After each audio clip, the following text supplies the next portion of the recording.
Mr. Sullivan. Yes, it is absolutely a true statement. But this is Dan Sullivan responding to Dean Jackson. That's right. But special, hear all about it. Today only. What's happening, Dan? And this, for those of you who have only listened to the Joy of Procrastination podcast, is Joe Polish. Imagine that. Here we are. Joe Polish has joined us. Yes. Special occasion. Totally. So, something to be shared with everybody you know. That's exactly right. We're going to share it on multi-channels here, Dan. We were talking at breakfast. I'm here in Scottsdale, and of course, I was with you this week at the Free Zone Frontier Summit was outstanding, amazing. So we'll talk a little bit about that. But we've got an opportunity here to create something very multi-channel. Joe and I were talking at breakfast about the joy of procrastination, and the thing that often people procrastinate is writing a newsletter or writing things. And Joe was just in a situation where he's got the newsletter for the Genius Network March newsletter coming up. And we were talking about recording using audio as the way to record and turn into podcasts, the way you and I write books.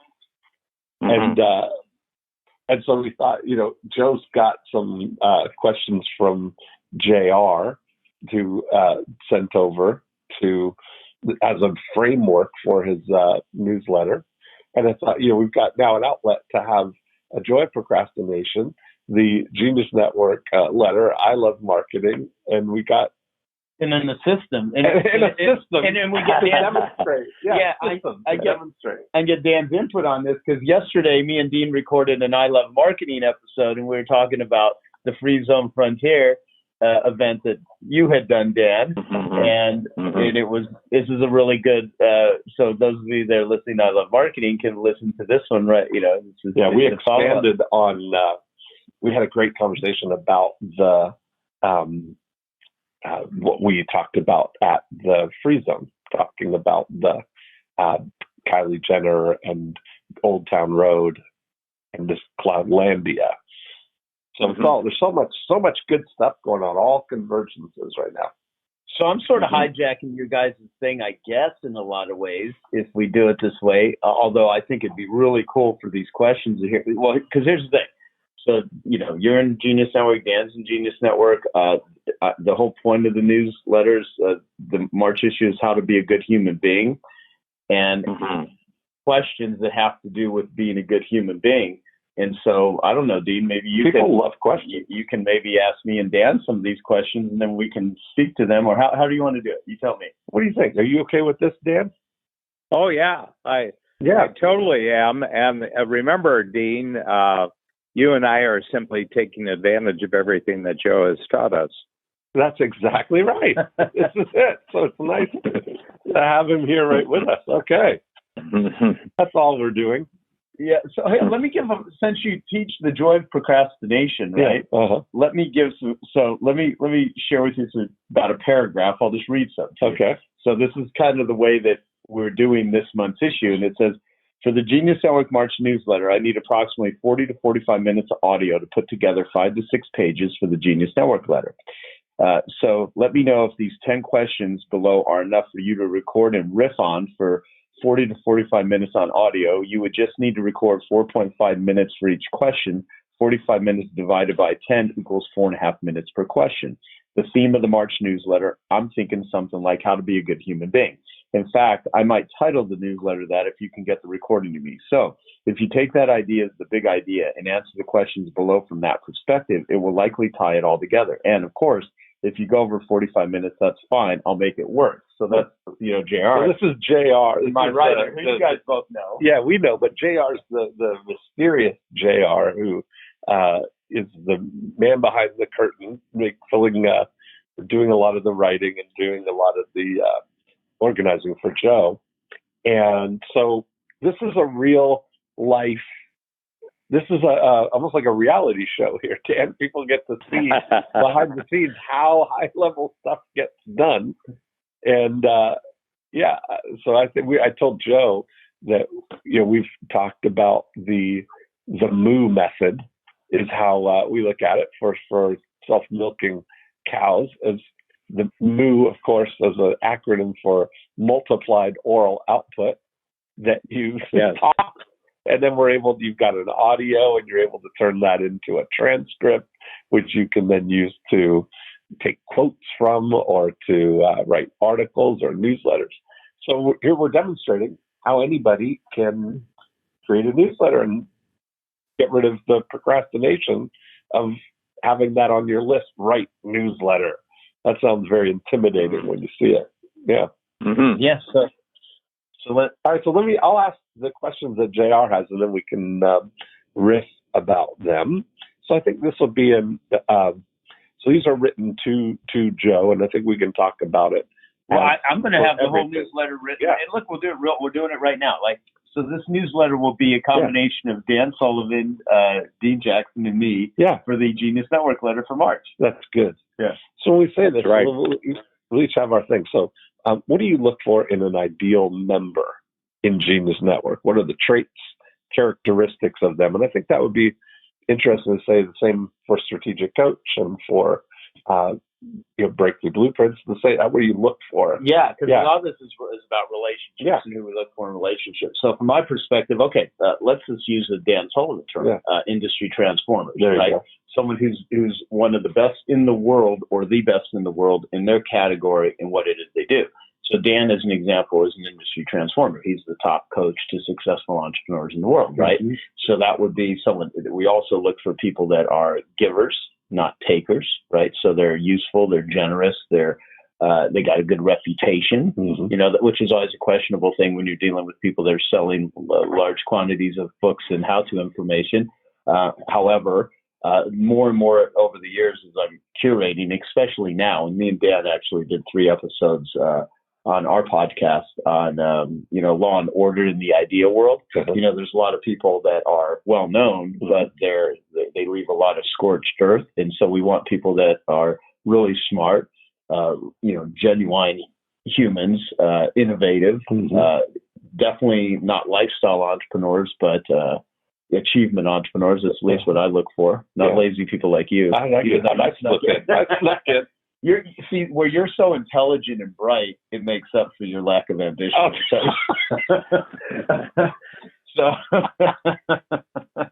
But yeah, that's sort of my thing. So Dan, how about you? Because I'd love to hear your perspective on this. What are the traits? Thanks for giving me a couple of minutes here to actually focus my thinking, because I believe, that we've really entered into a new realm of how, as individuals, we actually get along with other individuals, which has always been, the central focus throughout history is how do we get along with each other? We're different, we're unequal. Some people are born with great skills. Other people are born with what seem to be no skills at all. And yet the numbers of us keep increasing. So how do we actually deal with the issue of constant inequality? I don't call it inequality, I call it inequality.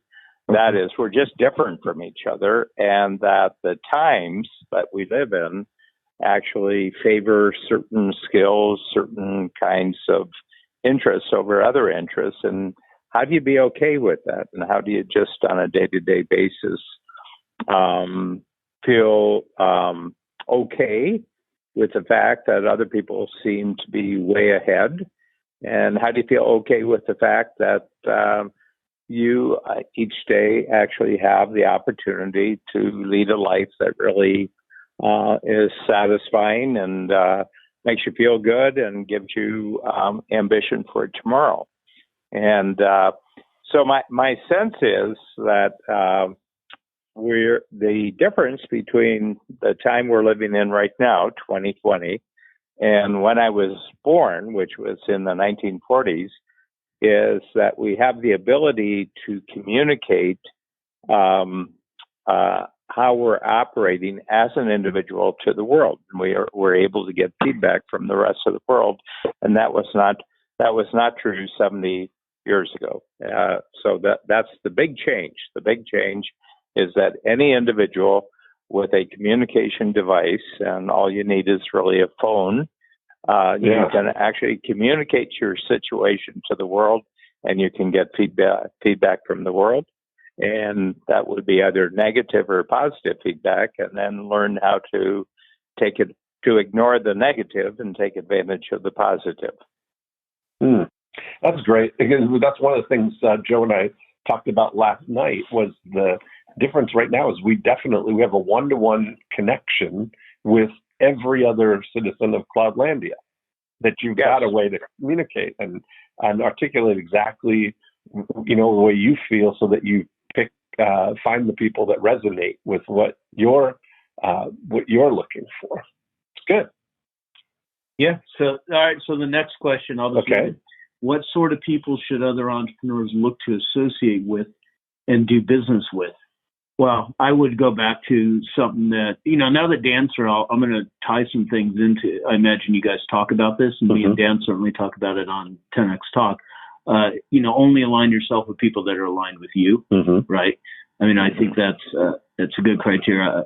My criteria is ELF, who's easy, lucrative, and fun, who's an ELF business, ELF person, ELF project, ELF situation versus a half situation, hard, annoying, lame and frustrating, or hard, annoying, lucrative and frustrating, because not all money's created equal. Like Dan's great at describing his, opportunity filter, the different ways you get paid.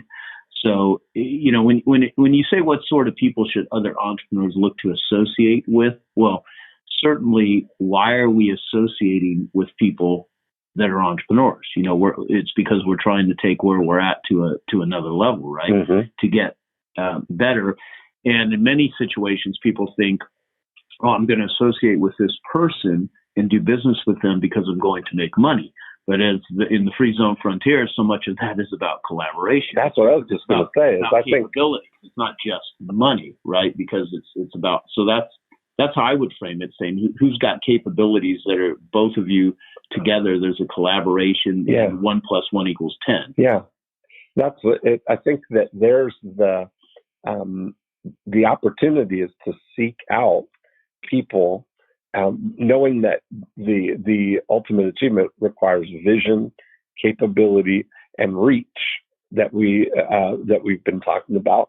That seeking people who collectively you can broaden, make a deeper capability, a broader reach, or a combined vision that could be something that you wouldn't be able to get on your own.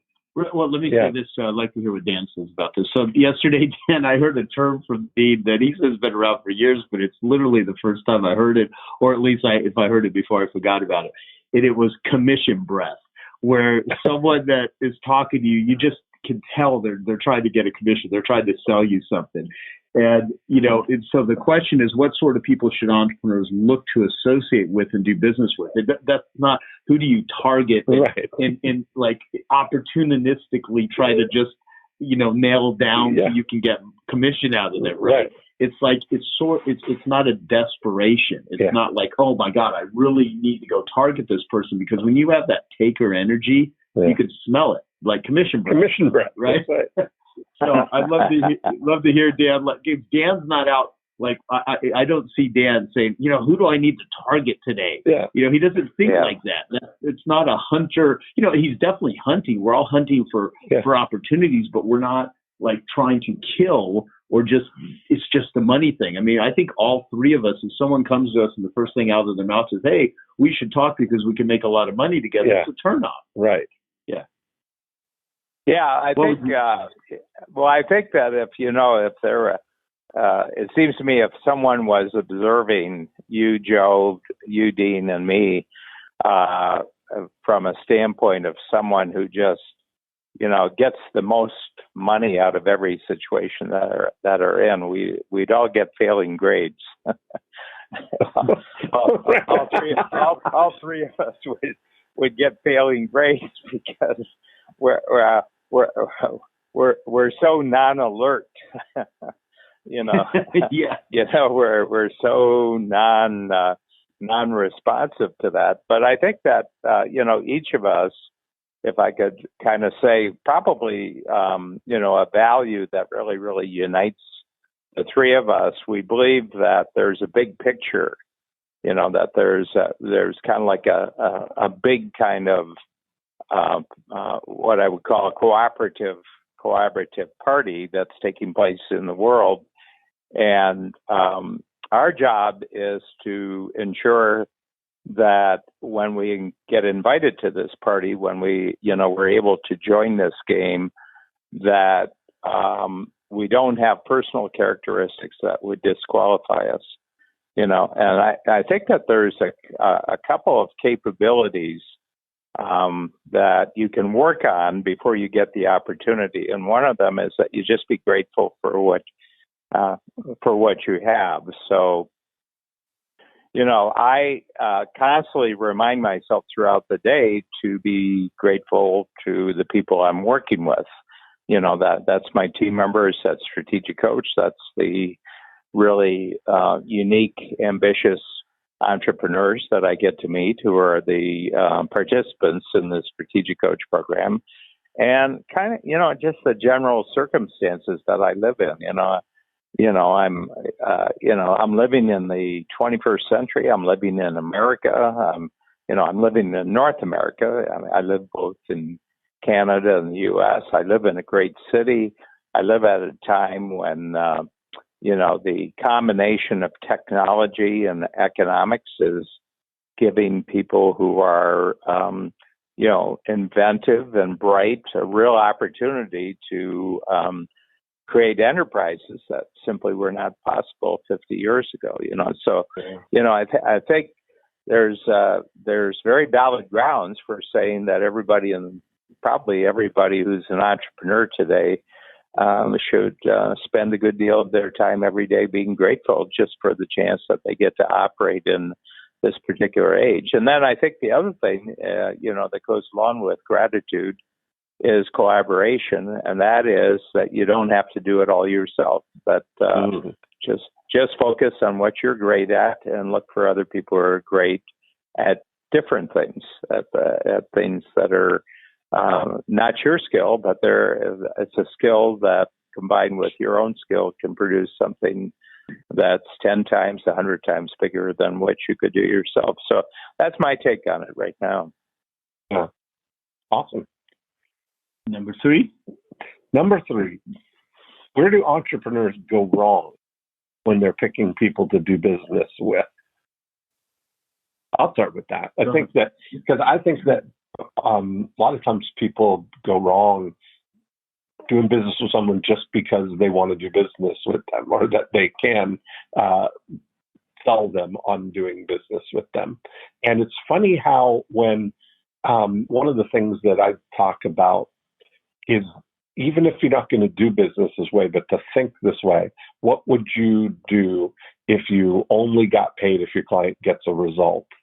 Now, if you were only going to get paid when your client gets a result, you'd be much more discerning who you take on as a client, because you get this, you'd be aligned with them in their goal of getting the result.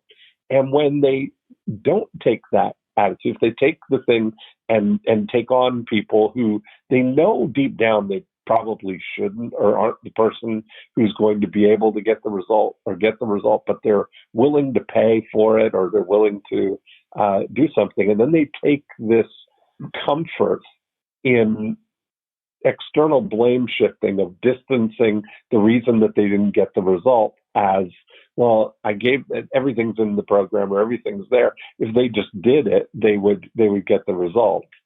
Yeah. And I think that when you take this mindset that you're aligned with people, no matter what, whether they're paying in advance or not paying in advance, there's still, the outcome is the result.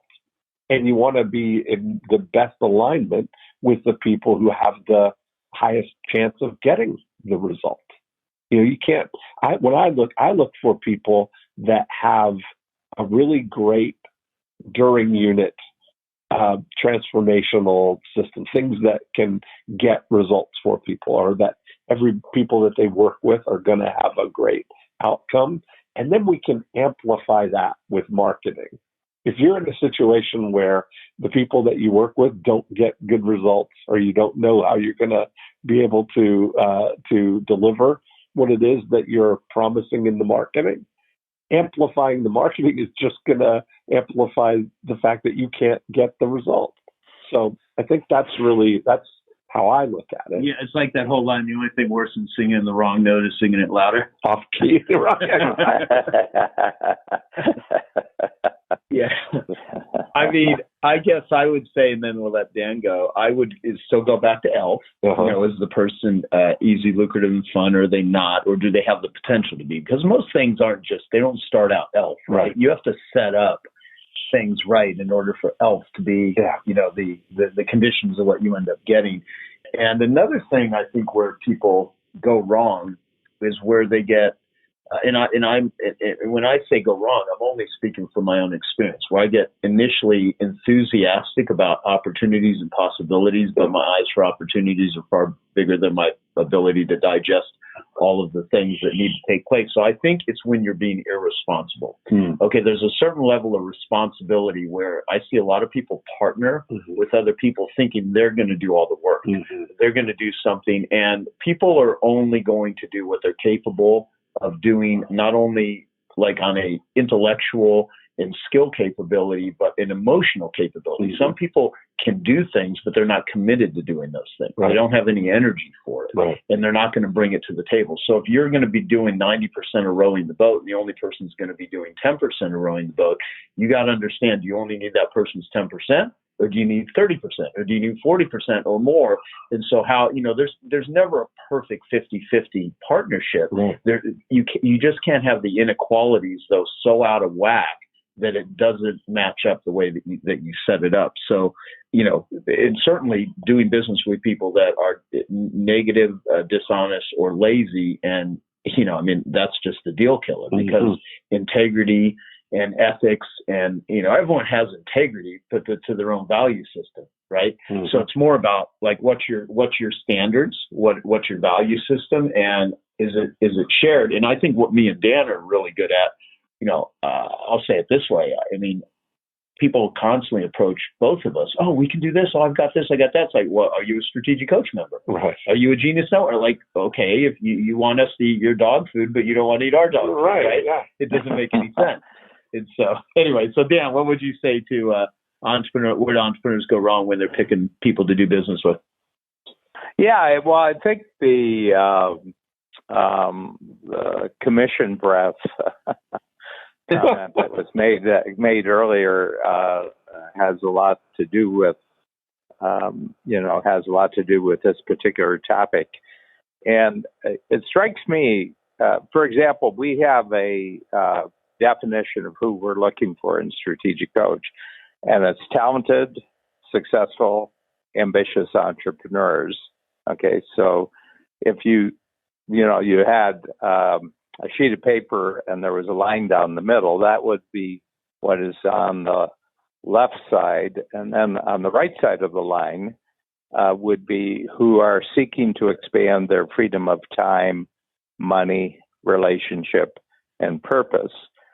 And these are two qualifiers, but if I only had the left-hand side of the line, successful, talented, and ambitious, I wouldn't feel safe, because there's a lot of people in the world who are talented, successful, and ambitious who I would never want to meet. Right. But that they're seeking freedom of time, money, relationship, and purpose tells me that they're willing to change themselves, because you can't get better at being freer at time unless you change yourself. You change yourself, you fundamentally have to transform yourself, because freedom only comes to those who free up other people. So you got to have a very giving attitude on the right side of the page. And so I think that what I see in the world with a lot of controversy and a lot of conflict and a lot of crises is that people only go to the midpoint of who they're looking for. And everybody in the world is looking for successful, talented, ambitious people. I mean, that's a pretty straightforward thing. The transformation side. So I would say that that's simply a result of transactional capability, that you're very, very good at transactional capability. But I think the real key is, are you good at transformational capability? And so what I'm trying to do continually is to sense out in the people who are successful, talented, and ambitious. Are they geared towards their status in the world? That they'll be seen with great status, and their status will be the end point, or are they motivated to continually transform themselves? And when you free up your time, you can only do it by helping other people free up their time. When you free up money, you can only do that by helping other people free up money. When you free up relationship, you can only do that by helping other people free up relationship. And when you free up purpose, you can only do that by helping free. So I think that the big learning for me, and because I've been captured, I've been trapped, I've been, knocked backwards by just going after the left-hand side of the page, talented, successful, and ambitious. And I want that. In other words, you want to know that the person is a player, but are they a good player or a bad player? And I think it's the left-hand side of the page that tells you whether it's a good player or a bad player. That's great. I haven't heard you talk about it like that, but it makes total sense. Mm. I love it. Yeah. No, that's super valuable, especially, when people are in the transaction business versus the transformation business, it's an entirely different entrepreneurial experience. I mean, completely. Well, that leads into, it's the question before that JR has, in what ways do business and personal life intersect?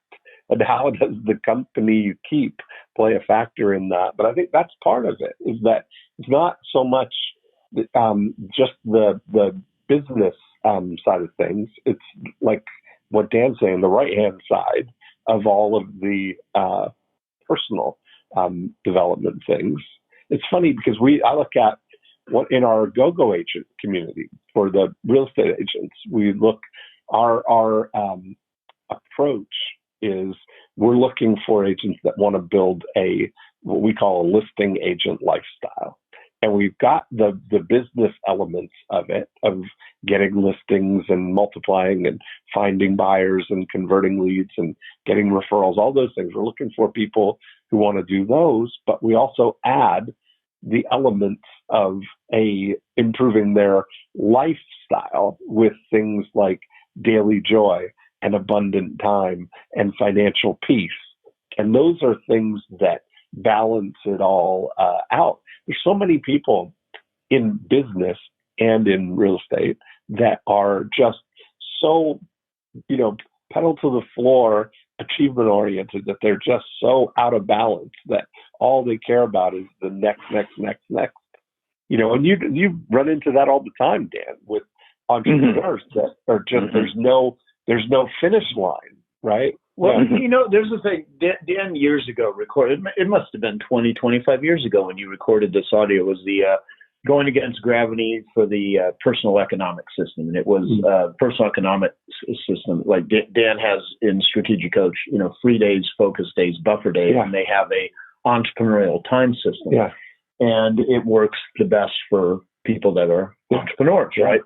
And one of the things he's telling the story of is he's at Canyon Ranch, and there's a guy, who is in the tobacco industry talking about justifying, cigarettes and stuff. And Dan makes the comment. He's like, look, you have a product that kills people front and center or whatever, something along those lines that you say, Dan. And here's a guy who's just trying to, speak about like, it's freedom. You can sell cigarettes or whatever. And it's like, yeah, I mean, there's a lot of people that use business principles to sell products that kill people, right? And I'm not saying I'm going to jump on a soapbox and say if people don't want to buy cigarettes or not. Like, look, I mean, if you want to eat, toxic food, if you want to smoke cigarettes, if you want to consume tons of booze, I mean, it's, if you're in a place where you can do that, great. You just got to look at the consequences. And a lot of people, they don't look at the consequences of how they do business and how that actually impacts their life and their value system. And what, like, it goes back to value creation. Some I heard from Dan, very early on in Strategic Coaches, all money earned ethically is a byproduct of value creation. Yeah. And how the hell are you going to go to bed at night if you're leaving scorched earth? If you're stealing, if you're copying, if you're transactional versus transformational, it's completely, I mean, that is your life because everything we do impacts everything we do. Yeah. Yeah. Mm-hmm. I think what's funny, I'm just realizing I'm just scanning through my mind, Dan, when we look at the people that we were just with, in Scottsdale this week, and the people that our universes kind of attract are people who there's no, you get a sense that they're in alignment with their personal life and their business life, or there's not this, I don't know how to describe it. It's almost like they're they're the person, but part of their life is doing business, but it's not like it's completely separate, I don't know how to articulate it. Almost like when you don't get a sense, Dan, like a lot of the socializing or the friends that we have are often the people who are business relationships as well. Well, think of it as like, I've always liked the term corporate athlete, right? Where if you, even though we're not in corporations here, it's just a term of like, if you look at yourself as an athlete in business, what does an athlete want to do? Okay. If you go work out versus if you're training for something, it's a completely different mindset. Because you can drag yourself to the gym to work out, even though some people working out is just what they do. It's like brushing their teeth. You wouldn't even, I can't even think of not exercising, right? However, if you're really, if I think of it, I'm training for something, or I'm actually, it's just something I'm doing. You're training for life.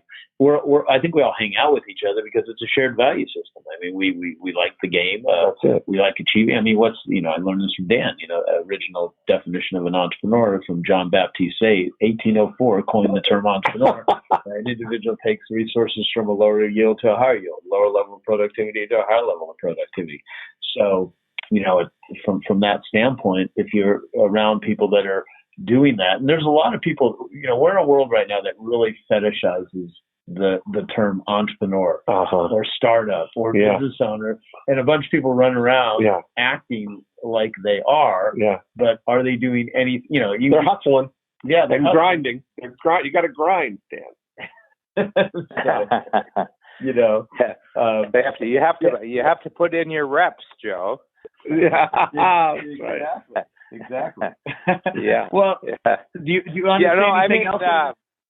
Well, I just like to point out that I think probably from my reading of history going back that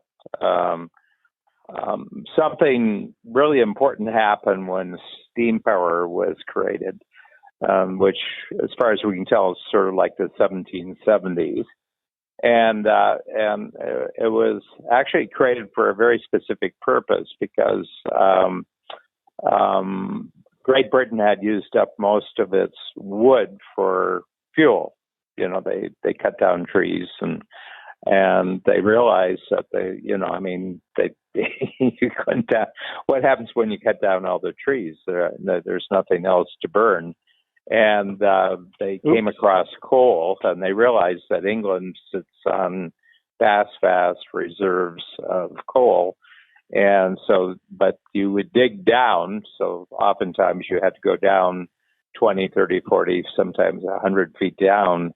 And then you'd hit a total layer of coal, and then you could chip it away and break it up and bring it to the surface. And then people would burn coal instead of wood. But the big problem in digging down, you'd also cut across underground streams. And so it was kind of counterproductive. You would dig down and find the coal, but immediately underground streams would fill up the mines with water. And they had to have some way of draining the mines. And about that time, for a whole bunch of different innovations combined, and somebody came up with a steam engine, and that you could have a steam engine on the surface, by the way, which you could fuel with the coal you were mining, and you could suck out the water. You could suck out the water, and you had a deal going. And it didn't take long for someone to say, well, if you can use the steam engine for that, you can use it for all sorts of other purposes, where we're using animal power or we're using human power, and off to the races we were. And this is, as far as I can see, this is kind of like the first big multiplier in human event, where humans had created something which multiplied their own capabilities, multiplied their own efforts. So, it's about 225 years ago. And the response to this has broken society essentially in half. There are those who say, well, the key then is just to watch where the next breakthroughs and next opportunities are, that we can take our own innovation and we can create new opportunities with it. And there's new products that develop around this, new services. And you can be, really alert and really curious, and you can take advantage of this. And those people are generally very optimistic. They're, they're very positive about it, because it's just a matter of being alert and responsive and resourceful and being entrepreneurial. And I think that's really why roughly, Jean-Baptiste Say, as Joe mentioned, the quote is about 30 years after the revolution. And I think he came up with that because he was observing it in the society around him. This new steam power was actually creating a whole new class of people that had not existed before. At the same time, there was another group of people whose entire fortune was based on owning a lot of land. And, having workers who worked the land, and these people never invented anything new, because what was needed. I mean, every year there was a growing season, and if you planted and you had people who did all the work regarding agriculture, there wasn't. And all the wealth in the world was basically built on these individuals. If you go back thousands of years, it was owning a lot of land that could produce food and could produce wood and could produce all sorts of other things. That was the source of wealth.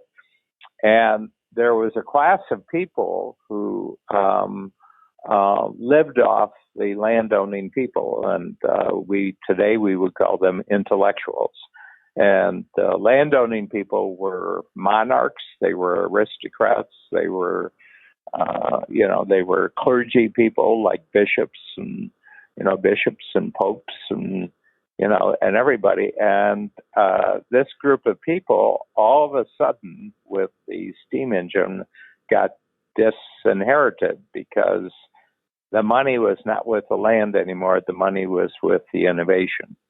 And this group of people became fiercely opposed to all this innovation thing, and they're called the intellectuals. And I think today we're 225 years down the road, and it seems to me that there's this hatred of the innovative entrepreneur who creates new things that create all sorts of new opportunities, but at the same time, their innovation makes existing things obsolete, and certain people lose out on this. And the intellectuals are the ones who lost out originally when entrepreneurs arose, and they are essentially they're kind of opposed to the things that entrepreneurs do.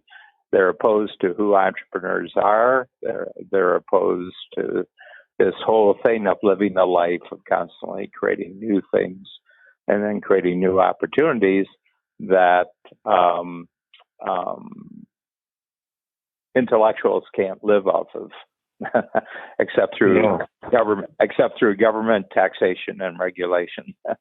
So that's the route that they've taken to have power. So that's interesting. That's an interesting history, because as you look at it now, it's where, you could say the internet is the new, steam engine kind of thing. Yes, it is. That's creating new ways of creating wealth, and it creates opportunities to cut out all the establishment, all the middlemen. Like it used to, we talked about Lil Nas X and how even 25 years ago, there were, you had to go through one of 6 guys that owned the big record labels to get something even heard. And now forget that. You go right to the entire population of Cloudlandia with a direct connection. And it's so the people who are realizing that and taking advantage of it are the new, instant wealth. I mean, that's really valuable, actually. That's a great insight. Thank you. Yeah, my take on this. Well, let's look at the next question, because it sort of leads into what Dan was just talking about. What sort of people should what sort of people should people and entrepreneurs watch out, avoid, or be careful of in life and in business and in life, right?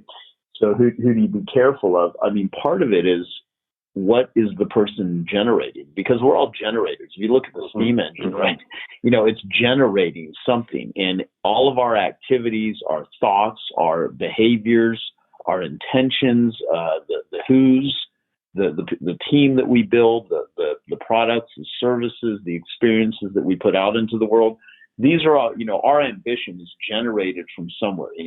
Dan talks about people born with batteries included, batteries not included, right? And so now, as you go through life, you can decide, just to a large part, what you're going to generate, right? You can generate, something valuable. You can generate hatred. Mm-hmm. You can generate love. You can generate service. You can generate generosity and gratitude.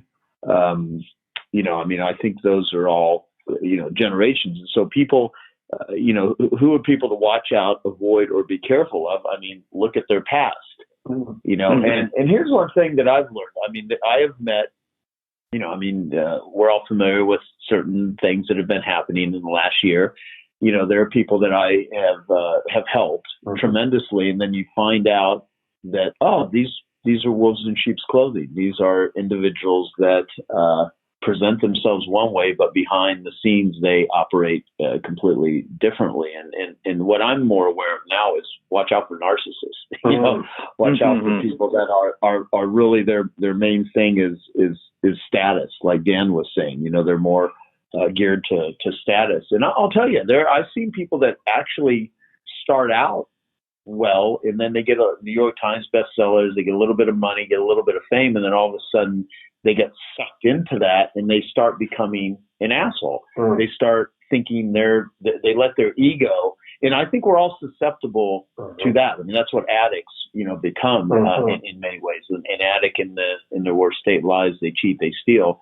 Doesn't mean that all people are horrible and that everyone's perfect. Certainly not. You're dealing with a lot of humans that have different stages of their life where they could be incredibly generous or incredibly, self-serving, right? It's just look at the past. What are their relationships? Do they hurt people? Do they help people? Yeah. So I can go on. I don't want to go on a tangent because that's easy for me. I can speak to this because I'm actually in a current place in my life right now where I'm dealing with experience. I was really betrayed by someone that I there's nothing as valuable as a well-timed tangent. Yeah. So speak to it though. Well, yeah. I think that Joe and I were talking. I tend to have I notice that sometimes when I'm communicating with new people or meeting new people or interacting with people, that there's a level of authenticity that I can sense in people or not. I was saying to Joe that with some people and some people, it's like you're not really talking to the person, but it's like your sock puppets are talking to each other, right? So you're having this conversation, and I can sense the difference between like looking in somebody's eyes and we're actually talking to the real person, right, as opposed to talking to their sock puppet representative. Yeah. And that's really it's a simple thing, but when I describe it, I'm sure you know exactly what I'm talking about. Oh yeah, like this right? person is like you're visiting the wax museum. Right? Yeah, exactly. And that's so it's like I never invest in relationships like that are sock puppet based. And a lot of people will go along with that because they want to get the selfie with the sock puppet, and they want to be associated with the sock puppet, and they want to have the sock puppet on speed dial or all of those things. But then you realize that you're never really connecting with the real person, Yeah, there's a lot of fake. Now look, I mean, there's a lot of. Look, I know that that's a term I know is there's a lot of star fuckers in the world. They just want to be next to stars. They want to be in pictures with them, and a lot of these stars are really fake. Yeah, there's really not substance there. There's just a lot of sock puppets. There's a lot of there's a lot of cosmeticness to it all. And so, since the purpose of this conversation is about how to be a good human, like when you're. Well, step one is to be human. Yeah. and here's the thing. What I say all the time is like, who becomes my real friends? Who's part of my inner circle? Is how are people that are more powerful treat people that are less powerful than them? Do they say, thank you when someone holds the door open for them? Are they nice to a server? Or do they only kiss ass with everyone that's above them and has higher status? Right. Treat their team and everyone else like crap. And you can kind of witness this as they go through life. Do they really care, or do they act like they care? Yeah. There's people that are truly successful, and then there's people that are reporters of success. Yeah. They're really, they talk about it all the time, but they don't live really that way. And I always preface this by saying, look, no one's perfect. I mean, there's life, there's challenges, there's sickness, there's disease, there's grief, there's loss. Those are all real things. It's just the character of a person isn't really tested until things are going wrong. Right. Anyone could look great on social media, but behind the scenes, how are they? What are they really? What are they really like? They're sock puppets. Mm-hmm. Yeah. So, all right. Well, one thing, I'm because I got this commitment that I made 5 years ago that I would write a small book every quarter for 100 quarters, and I'm coming along nicely. I've done 20 of these books in 21 quarters, but one of the things is that my mind always works ahead, and I'm thinking of new possibilities for topics and titles as I go forward. And one of them that I came up with about 3 or 4 months ago, and it's staying with me, and that's one of the signs that it's probably worth working on. And the title of the book is I'm Number 21. And so you just think that's the title, I'm Number 21. And what it means is that whenever I meet someone, and it doesn't matter where I meet the person, doesn't matter the circumstance when I meet the person, I automatically remind myself that in this person's universe, they've got 20 things that are more important to them than meeting me. Yeah. Than meeting me. I love you saying, too, that most people are going through life hoping they never have to meet you. Yeah, no, he's talking about meeting you. Oh, is that what? the thing is that it kind of, as I'm playing with the idea, that really hasn't gone down on paper yet. I haven't really, started to take the idea apart and develop the various, mindsets that are related to that. But just, a very simple fact that in the year 2020, there's each of us as individuals, but outside of us as individuals, there's another close to 8 billion people. And what I feel is that each of those individuals is kind of the same as me in the sense that they see themselves as the center of their universe, and their universe has a lot of different components to that. And it doesn't matter the conditions in which they're living. I think humans are humans, and I think that they all have a lot of different things going on in their life.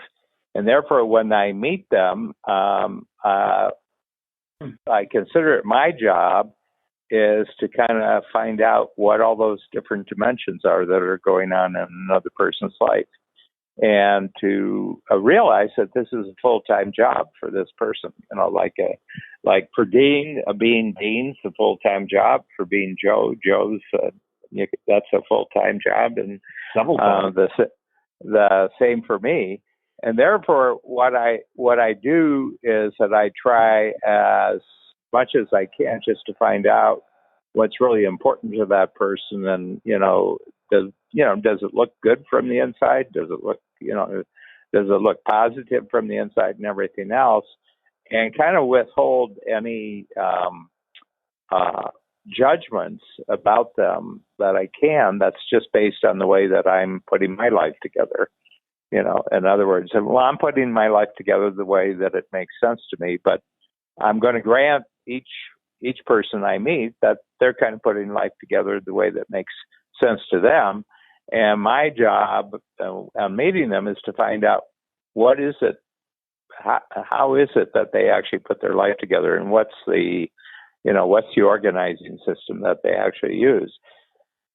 And what I find is that somewhere in the discovery process, when I ask people about what's going on, there's a few things that occur to me where I know something, or I can do something, or I have a piece of information that might be useful to that person. And my whole point is that I'm just going to give it to the person. I'm not going to charge them for it. I'm just going to give it to the person. Because lots of people have done that to me, so why wouldn't I do it to someone else? So that's my general approach. And then there are certain people who, the way they're organizing their life and the way you're organizing your life seem to resonate, and those are my great friends. Mm-hmm. I love that. I love that. What piece of information is useful to them, and just give it to them. I think that's what we do on our podcast, right? Mm-hmm. And as an example, and that's what we do in our life. And there's a lot of people that they just hold everything close to their chest. I mean, nobody's getting nothing. If you train with me in my 8-week program. and what's the organizing system that, we use to put our life together? That's very good. Let's go to the next one, Dan. I want to get your take on this one. If someone gets caught up with a not so good human being, what actions should or could they take to turn the situation around? Depends on the severity of what the person is doing. But yeah, you want to speak to that one first, Dan? Yeah, well, first of all, it's happened to me more than once. So, I can think of probably 10 situations going back a long time. And what I've learned is, first of all, there's different kinds of situations. Oftentimes they're just personal relationships. And therefore, the only investment that you've actually made is personal time. Nothing else is at stake, except that in the past you've chosen to spend time with this person, and now you're discovering that maybe that wasn't such a great investment in time, and therefore you won't do that in the future. And that, usually, it can be uncomfortable in that, but I've got lots of situations where I was quite involved with people, and now it's been years and in some cases decades that I've not had anything to do with them. And, but there are some people where there's legal contracts involved, or, you've gotten yourself involved in situations where what's turning bad about the situation is things of great value that you have that are being misused, or and hopefully, from my side, I don't feel I've ever been the bad guy, in most of these situations. I haven't been the bad person in this situation, but I have been with people who I would say were selfish. They were very selfish. They were very self-focused, and they weren't collaborative. And, in each of the situations is different, but where there's a legal obligation or there's a legal contract, well, then you gotta work through it. And sometimes lawyers are involved, and sometimes,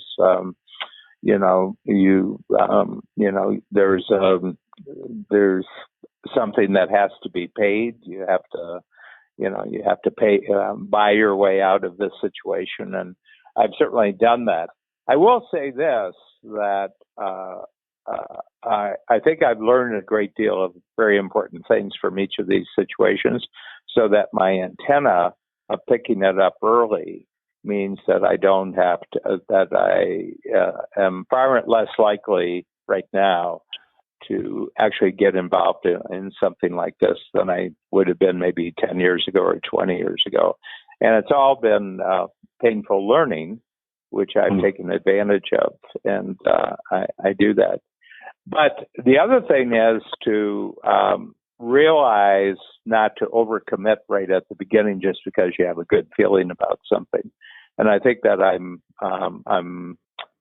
more careful. I'm more prudent. I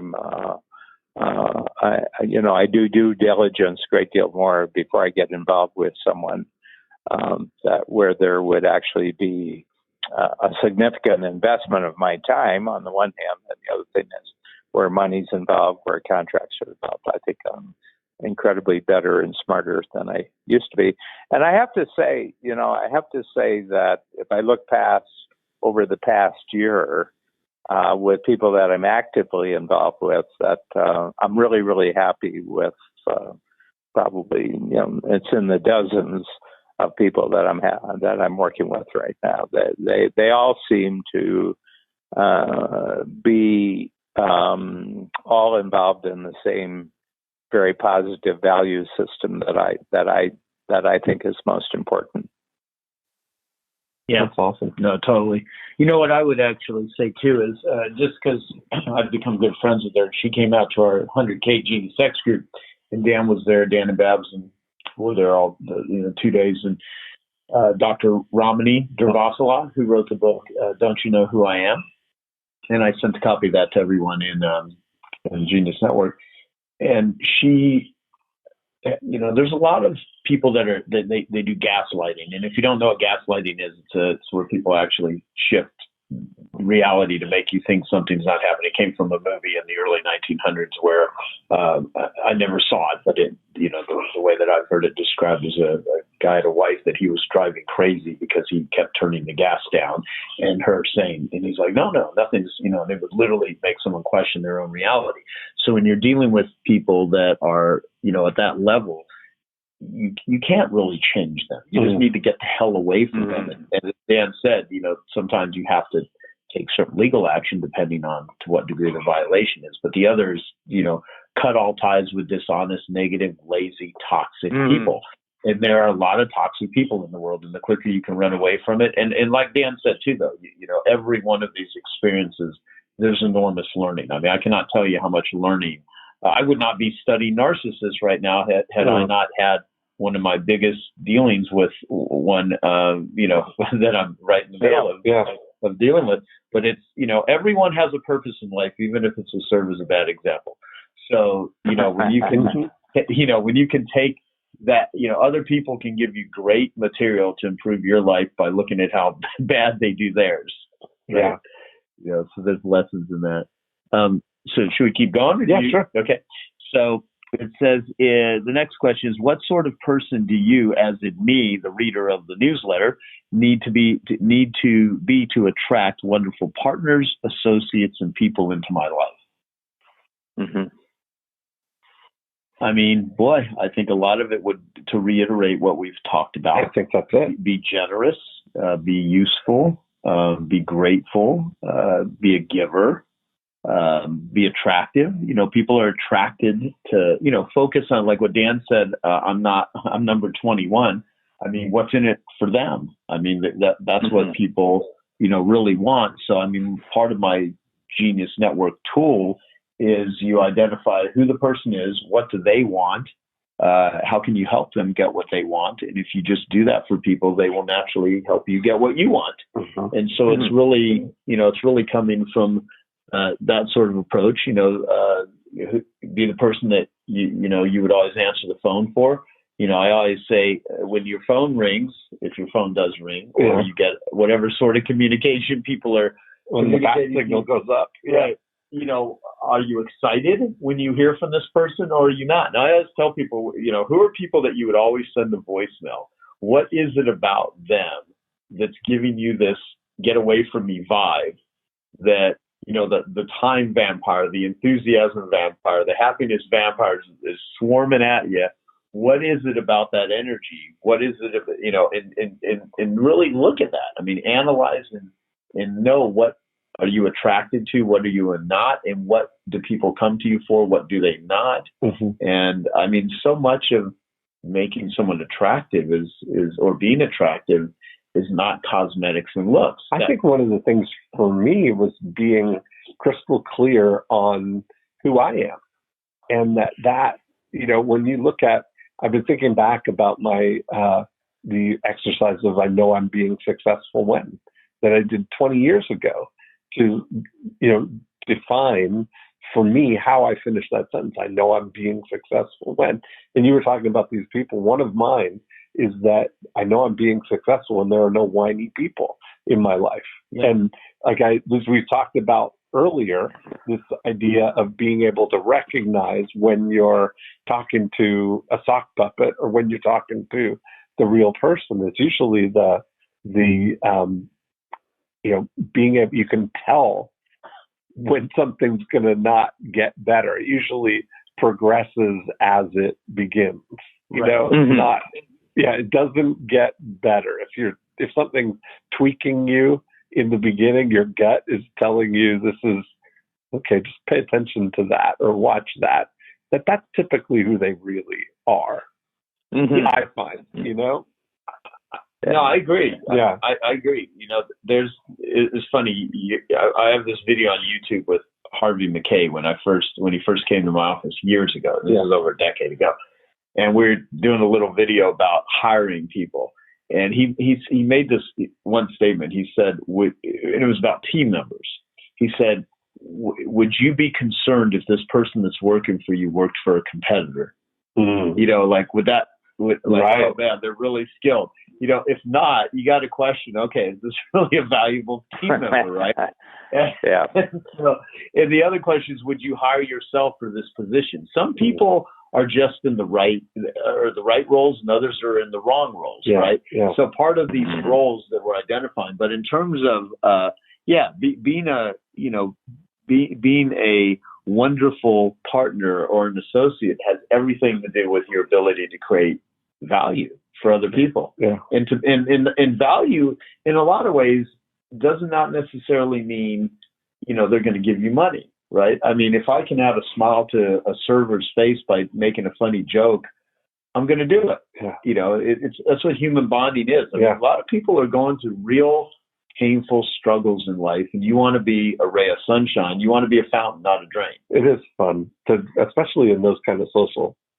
Dan, we got a new one for you. So if a server at a restaurant says to you, "Do you want a box for that?" then you can say to them, "No, but I'll wrestle you for it."